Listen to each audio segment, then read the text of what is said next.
So many women have the story of them and their sister, spinning in front of the television in the late 1970s and the early 1980s, trying to turn into Wonder Woman. So many of us wanted to be her. Okay, so how are stories told about women heroes different from stories told about male heroes? In doing all this research, the themes that came up the observations that came up over and over and over again clearly became the themes that needed to be addressed. Love. The female hero's motivation is always love. Is that good? Is that bad? Does that reinforce like some sort of normative femininity?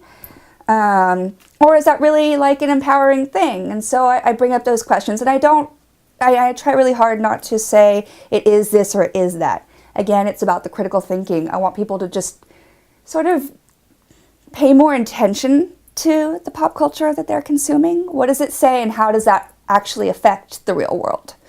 So I wanted to show how Wonder Woman and Lois Lane were sort of representative of the woman of that time. Lois Lane, you have more sort of a real-world journalist, which was a very popular image of womanhood at that time, and a sort of an exciting career choice for women, a place where they could go out in the world and do something.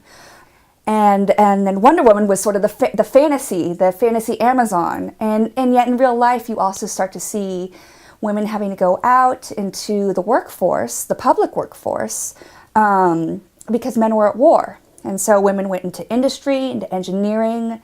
In the 1950s, with the end of the war, propaganda telling women that they need to go back into the home, you start to see more women in the home in television, in comics.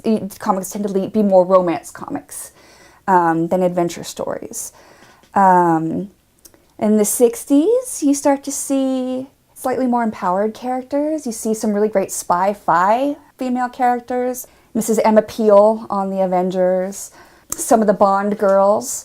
And then towards the late 60s and 1970s, you see the women's movement start to be reflected. In the 1990s, the girl power movement, and the characters you see there, such as Buffy. After Buffy, there were a lot of great females on television. Dark Angel, Sydney Bristow on Alias. What could or should the future of superheroic or action hero or just heroic representation look like? It should be more diverse. We should have more women, all different kinds of women, all different body shapes, races, ethnicities. We need different sexualities. We need to sort of expand how we represent ourselves as heroic so that more people will have inspiration, characters to look to for inspiration to walk in the world.